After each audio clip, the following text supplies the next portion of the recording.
So guys, in this video we are going to take a look on the strings. So we have already seen the strings in the variables video. Let's say s is equals to nickel. So now if I type of s, you will get the string type. So you can access these particular alphabets in the string using this index. So all you need to do is s of, you need to put the square brackets and you need to define the index number, that is 0.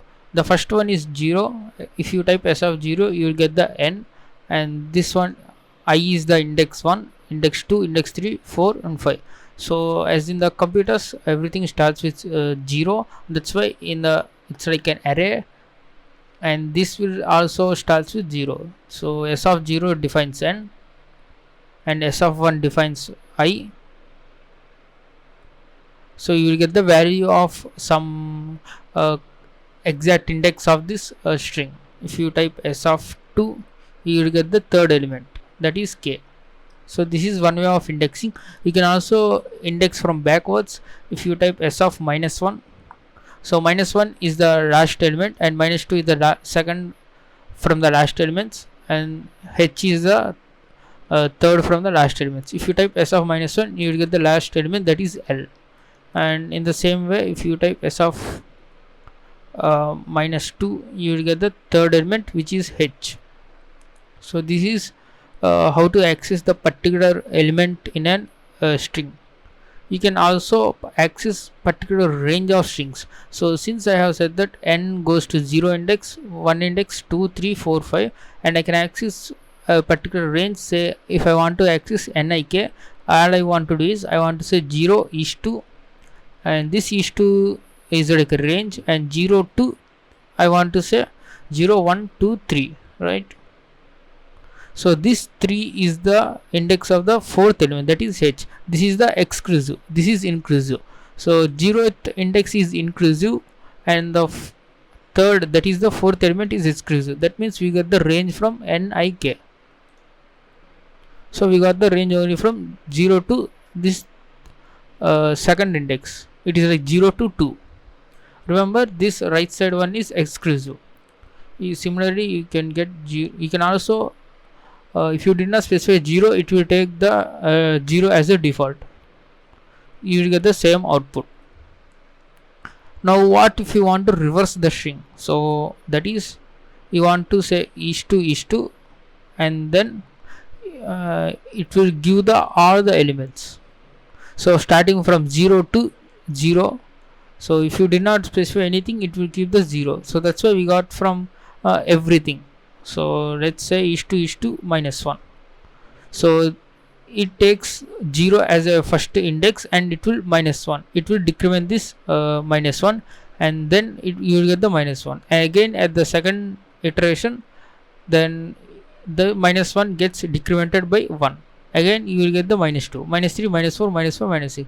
So it's like backtracking from the back. Now if you hit enter, you will see the exact reverse string of the nickel.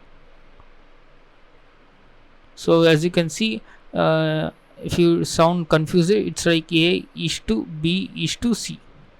So what this means is a is the starting index and b is the ending index and c is the additional count. So if you want to skip some values, you can add the count, but in this case we have took the 0 here and the 0 here, and starting from 0 same location to the ending the same location, we will go backtracking and we will add -1. I'm sorry, so I just did not. So okay, this place, the first place will be set as 0. So this is how you reverse a string, by putting the is to -1. Since this string is an object of the type string, you have the some methods you can access to do some operations. Let's say s dot upper. This will convert the elements of the string to the uppercase letters. As you can see, the nickel has been changed to capital nickel. So you can also do lower, since our input is also smaller case. lowercase, we will get the lowercase. And we can also say s dot capitalize, so it will capture the first element of the string. This is like a camel case letters. So now you can also count any number of indexes using the count method. So you can access the objects method using this dot. You need to say object name, that is s dot, and the method name capital S. You need to pass some parameters here, that is the what you want to count. In this I want to say I want to count how many n's are there, and there is only one n in Nikhil, so that's why it has written the 1. So let's say s dot count of I. There are two i's in the name Nikhil, you will get the 2 as answer. And another method we want to do is s dot index. So you need to find the index of some particular range of elements or the particular one element, then you need to say s dot index of, you need to specify I. So it will return the starting, the first occurrence of this I, that is the 1. So if you type s of 1, you will get the I. So there you go. You can also specify the range index of, say let's say ikh. So you need to give the varied range. If you did not give varied range, it will return 0. And you can see it will, from s of 1 you will get the ikh.